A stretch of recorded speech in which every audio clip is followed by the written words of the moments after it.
আসসালামু আলাইকুম প্রিয় বন্ধুরা, আরেকটি নতুন ভিডিওতে আপনাদের স্বাগত জানাচ্ছি। আমার আজকের ভিডিও যে সমস্ত খামারি ভাইরা গরু মোটা তাজাকরণের জন্য খামার করতে চাচ্ছেন তাদের উদ্দেশ্য। আজকের এই ভিডিওতে জানাবো গরু ক্রয় করা থেকে শুরু করে একদম বিক্রি পর্যন্ত কিভাবে বৈজ্ঞানিক পদ্ধতিতে গরু মোটা তাজাকরণ করবেন এই বিষয়গুলো নিয়ে চলে যাব বিস্তারিত আলোচনায়। তার আগে আপনাদের কাছে ছোট্ট একটু রিকোয়েস্ট, আমার চ্যানেলে নতুন হয়ে থাকলে চ্যানেলটি সাবস্ক্রাইব করে দিবেন, লাইক দিয়ে পাশে থাকবেন, শেয়ার করে আপনার বন্ধুদের দেখার সুযোগ করে দিবেন। সবার আগে নতুন নতুন ভিডিও পেতে পাশে থাকা বেল আইকনটি বাজিয়ে দিবেন। বন্ধুরা, যে কথা বলতেছিলাম, প্রথমে আমরা জেনে নেব গরু মোটা তাজাকরণের প্রথম কর্মসূচির প্রথম ধাপ। গরু মোটা তাজাকরণ প্রকল্প হাতে নেওয়ার আগে নিম্নলিখিত বিষয়গুলো প্রতি নজর দিতে হবে। কর্মসূচির জন্য উপযুক্ত সময় নির্ধারণ করতে হবে। সঠিক জাতের গবাদি পশু নির্বাচন ও ক্রয় করতে হবে। কৃমিমুক্তকরণ ও বিভিন্ন রোগের টিকা প্রদান করতে হবে। গবাদি পশুর সঠিক ও সুস্থ বাসস্থান নির্মাণ করতে হবে। সুষম ও পর্যাপ্ত পরিমাণ খাদ্য সরবরাহ করতে হবে। নিয়মিত দৈহিক ওজন নির্ণয় করতে হবে। দৈনন্দিন ব্যবস্থাপনার কার্যাবলী সম্পন্ন করতে হবে। বাজারে বিক্রি করার উপযুক্ত সময়টা নির্ধারণ করতে হবে। এখন আসুন গবাদি পশু নির্বাচন, সংগ্রহ অথবা ক্রয় করা যাবে কিভাবে এই বিষয় নিয়ে আলোচনা করি। কর্মসূচিটির সফলতার জন্য সঠিক জাত নির্বাচন একটি গুরুত্বপূর্ণ শর্ত। পশুগুলি দেশীয়, উন্নত জাতের অথবা সংকর জাতের হলে ভালো হয়। সাধারণত 1.5 থেকে 2 বছরের এরে ষাঁড় বাছুর ক্রয় করা উচিত। বাছুর ক্রয় করার সময় একটু সতর্কতা অবলম্বন করতে হবে। দেশীয় জাতের বাছুর হলে অধিক উৎপাদনশীল জাতের বাছুর ক্রয় করতে হবে। এজন্য সম্ভব হলে বাছুরটির বংশ পরিচয় জেনে নিতে হবে। এছাড়া কিছু লক্ষণ দেখে বাছুর ক্রয় করা উচিত, যেমন অধিক উৎপাদনশীল জাতের বাছুরের কপাল সচরাচর প্রশস্ত হয়, ঘাড় খাটো হয়, এটা দেখবেন ঘাড়টা খাটো আকৃতির হয়ে থাকে, গায়ের চামড়া ঢিলেঢালা হয়ে থাকে, হাড়ের জোড়াগুলি মোটা আকৃতির সম্পন্ন হয়। সার্বিকভাবে গরুটির শারীরিক ত্রুটিমুক্ত ও নিখুঁত হতে হবে। তা না হলে আপনি কিন্তু, যদি আপনি নিখুঁত গরু ক্রয় না করেন, কোনো দোষ ত্রুটি থাকে, তাহলে আপনার সে খামারে লস হওয়ার সম্ভাবনা আছে। স্বাভাবিকভাবে দাঁড়ানো অবস্থায় গরুটিকে একটি আয়তক্ষেত্রের মতো মনে হবে এবং একটি সুস্থ সবল গরু দেখে আপনি কিন্তু বুঝতে পারবেন যে গরুটি সুস্থ, এবং এর দাঁড়ানোর যে ভঙ্গিমাটা থাকবে এটি দেখেও বোঝা যাবে যে গরুটি সম্পূর্ণ সুস্থ আছে। বৈজ্ঞানিক পদ্ধতিতে গরু মোটা তাজাকরণ কর্মসূচি। বৈজ্ঞানিক পদ্ধতিতে গরু মোটা তাজাকরণ কর্মসূচির প্রক্রিয়াকে 3টি ধাপে বা 3টি ভাগে ভাগ করা হয়ে থাকে। 1. প্রথম ধাপ প্রথম মাস, 2. দ্বিতীয় ধাপ দ্বিতীয় মাস এবং 3. তৃতীয় ধাপ তৃতীয় মাস। প্রথম মাসের আমাদের যে কর্মসূচিটা, এই বিষয় নিয়ে এখন আলোচনা করব। প্রথম দিন আপনি গরু ক্রয় করার পর প্রথম দিন আপনি কৃমিনাশক ওষুধ খাওয়াবেন। সেটা যদি আপনি ট্যাবলেট ফর্মে যান, সেক্ষেত্রে ট্যাবলেট ইনডেক্স অথবা রেনাডেক্স অথবা লিজল অথবা এলটিবেট, লেভাপেক্স, ট্রাইলেভেট এর যে কোনো একটি ব্লাস 75 কেজি দৈহিক ওজনের জন্য একটি করে ব্লাস খাওয়াতে হবে। যদি আপনি ইনজেকশন ফর্মে যাইতে চান, তাহলে ইনজেকশন ভার্মিক, ইনভেট, এম্যাকটিন প্লাস, এই সমস্ত ইনজেকশন প্রতি 50 কেজি দৈহিক ওজনের জন্য 1 মিলি করে চামড়ার নিচে দিতে হবে। এই ইনজেকশনগুলোর যে কোনো একটি ইনজেকশন প্রতি 50 কেজি দৈহিক ওজনের জন্য 1 মিলি করে চামড়ার নিচে দিতে হবে।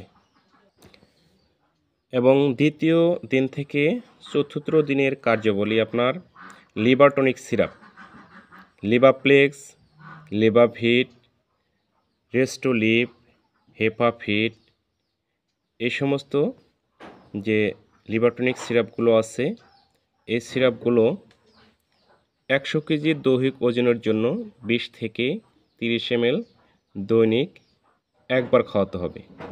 এবং সাথে রুচিবর্ধক যে ট্যাবলেটগুলো Anorexon, Anora, Anora DS, fatty DS, Anotap, Mivid plus, এই রুচিবর্ধক ট্যাবলেটগুলো দৈনিক 2 থেকে 3টি প্লাস একবার খাওয়াতে হবে।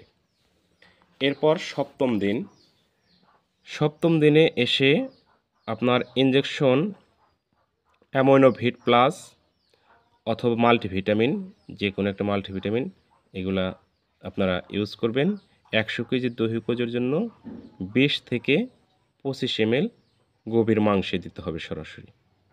মাল্টিভিটামিন মনে রাখবেন, মাল্টিভিটামিন যে কোনো মাল্টিভিটামিন ইনজেকশন 100 কেজি দৈহিক ওজনের জন্য 20 থেকে 25 ml সরাসরি মাংসে প্রয়োগ করতে হবে। এবং সাথে ইনজেকশন মেগাছল, ক্যাটোফস, ক্যাটোপেন, ক্যাটোসল, এসল, এরকম মোটা তাজাকরণের জন্য ক্যাটাফস গ্রুপের যে ইনজেকশনগুলো, এই ইনজেকশনগুলো 100 কেজি দৈহিক ওজনের জন্য 25 ml করে গভীর মাংসে দিতে হবে।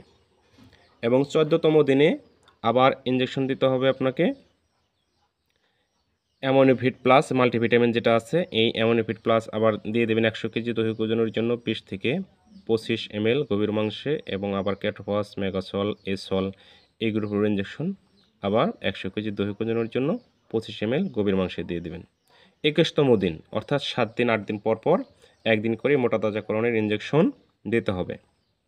21তম দিনে আবার মাল্টিভিটামিন ইনজেকশন আপনি দেবেন 100 কেজি দৈহিক ওজনের জন্য 25 ml মাংসে। এবং সাথে ক্যাটোফস, ক্যাটোসল, এসল ইনজেকশন আবার আপনি এটিও গভীর মাংসে দিয়ে দেবেন। 28তম দিন আবার মাল্টিভিটামিন সাথে দেবেন 100 কেজি দৈহিক ওজনের জন্য 25 ml গভীর মাংসে। এবং ক্যাটোফস, ক্যাটোসল, এসল, এই ইনজেকশনগুলো মোটা তাজাকরণের জন্য যে ইনজেকশন, এই ইনজেকশনগুলো আবার আপনি 100 কেজি দৈহিক ওজনের জন্য 25 মিলি করে সরাসরি গভীর মাংসে দিয়ে দেবেন। প্রথম মাসের কাজ আমাদের শেষ হলো। এবার দ্বিতীয় ধাপ, দ্বিতীয় মাস। দ্বিতীয় মাসে এসে আমরা তৃতীয় দিনে যে ডোজটা হবে লিভাপ্লেক্স, লিভাভিট, আবার আপনার লিভার টনিক যে কোনো সিরাপ খাওয়াবেন 100 কেজি দৈহিক ওজনের জন্য 20 থেকে 30 ml। এবং পঞ্চম দিন ইনজেকশন মাল্টিভিটামিন 100 কেজি দৈহিক ওজনের জন্য 30 ml গভীর মাংসপেশিতে দিয়ে দেবেন। এবং ক্যাটোফস, ক্যাটোসল, এসল 100 কেজি দৈহিক ওজনের জন্য 25 মিলি গভীর মাংসে দিয়ে দেবেন। এবং 15তম দিনে যে আবার মাল্টিভিটামিন ইনজেকশন 100 কেজি দৈহিক ওজনের জন্য 30 ml গভীর মাংসে। এবং ক্যাটোফস, মেগাসল, ক্যাটোসল ইনজেকশন 100 কেজি দৈহিক ওজনের জন্য 25 মিলি করে গভীর মাংসে দেবেন। 20তম দিনে এসে ইনজেকশন বিকোবিট, B50 ভায়োনাল 4, ভিপ্লেক্স, এই ইনজেকশনগুলো রিবিট ভি, যে কোনো একটি ইনজেকশন 100 কেজি দৈহিক ওজনের জন্য 10 থেকে 20 মিলি গভীর মাংসে দিয়ে দেবেন। এবং 30তম দিন এসে সাথে মাল্টিভিটামিন ইনজেকশন দেবেন 100 কেজি দৈহিক ওজনের জন্য 30 ml গভীর মাংসে। এবং ইনজেকশন ক্যাটোসল, ক্যাটোফস, এই ক্যাটোফস গ্রুপের যে ইনজেকশনগুলো, এগুলো আবার আপনি 100 কেজি দৈহিক ওজনের জন্য 25 ml গভীর মাংসে দিয়ে দেবেন। আমাদের দ্বিতীয় মাসের কাজ শেষ হলো। এবার তৃতীয় মাস। তৃতীয় মাসের প্রথম দিন তৃতীয় ধাপ শুরু হয়ে গেল। এখন এসে আবার লিভার টনিক দিবেন, লিভাপ্লেক্স, লিভাভিট, হেপাফিট, রেস্টোলিভ, যে কোনো লিভার টনিক সিরাপ 100 কেজি দৈহিক ওজনের জন্য 20 থেকে 30 ml আবার আপনি খাওয়াবেন। এবং পঞ্চমতম দিনে এসে ইনজেকশন মাল্টিভিটামিন 100 কেজি দৈহিক ওজনের জন্য 30 ml গভীর মাংসে দিবেন এবং ইনজেকশন ক্যাটোফস ক্যাটোসল যে ইনজেকশনগুলো আছে এগুলো 100 কেজি দৈহিক ওজনের জন্য 25 ml গভীর মাংসে দিয়ে দেবেন এবং 7ম থেকে 12তম দিন পর্যন্ত যে চিকিৎসাটা আপনি নেবেন সেটা হলো বুলাস রেডিজিং অথবা জিসপেট অথবা জিলপেট অথবা অ্যালজিং 100 কেজি দৈহিক ওজনের জন্য একটি করে বুলাস আপনারা খাওয়াবেন। সাথে বুলাস সেল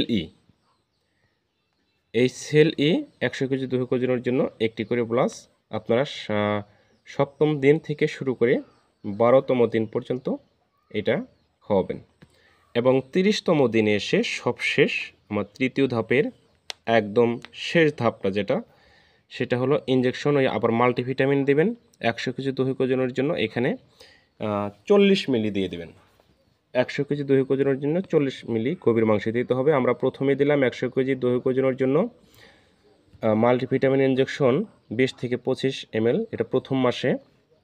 দ্বিতীয় মাসে এসে এই মাল্টিভিটামিন 30 ml আমাদের বেড়ে গেল 5 ml এখানে, কিন্তু তৃতীয় মাসে এসে কিন্তু আরও অনেকটাই বেড়ে গেল। এখানে দিতে হবে আপনার 100 কেজি দৈহিক ওজনের জন্য 40 মিলি গভীর মাংস দিতে হবে এবং সাথে মেগাসল ক্যাটোফস ক্যাটোপেন এসল এই ক্যাটোফস গ্রুপের যে কোনো একটি ইনজেকশন আপনারা 100 কেজি দৈহিক ওজনের জন্য 25 মিলি করে গভীর মাংসে দিয়ে দেবেন। এই হলো বৈজ্ঞানিক পদ্ধতিতে গরু মোটা তাজাকরণ কর্মসূচির A to Z যে চিকিৎসাটা যে পদ্ধতিটা এই আজকের ভিডিওতে আপনাদেরকে দেওয়া হলো। আপনারা যদি গরু মোটা তাজাকরণ করতে চান অবশ্যই আমার এই ভিডিওটা ফলো করবেন। গরু ক্রয় করা থেকে শুরু করে একদম বিক্রি করা পর্যন্ত A to Z ভিডিওটা আমি এখানে দিয়ে দিলাম। আশা করি সফলকাম হবেন। বন্ধুরা ভালো থাকবেন। আপনার খামারের সুস্থতার জন্য অবশ্যই ভ্যাকসিনগুলো নিয়মিত ব্যবহার করবেন, কীটনাশক ওষুধ নিয়মিত খাওয়াবেন। কোনো ধরনের সমস্যা হলে বা আপনার খামারের পশু অসুস্থ হলে আপনার নিকটস্থ অভিজ্ঞ পশু চিকিৎসক অথবা আপনার নিকটস্থ ভেটেরিনারি হাসপাতালে গিয়ে বিশেষজ্ঞ ডাক্তার সাহেবদের মতে পরামর্শক্রমে চিকিৎসা নেবেন।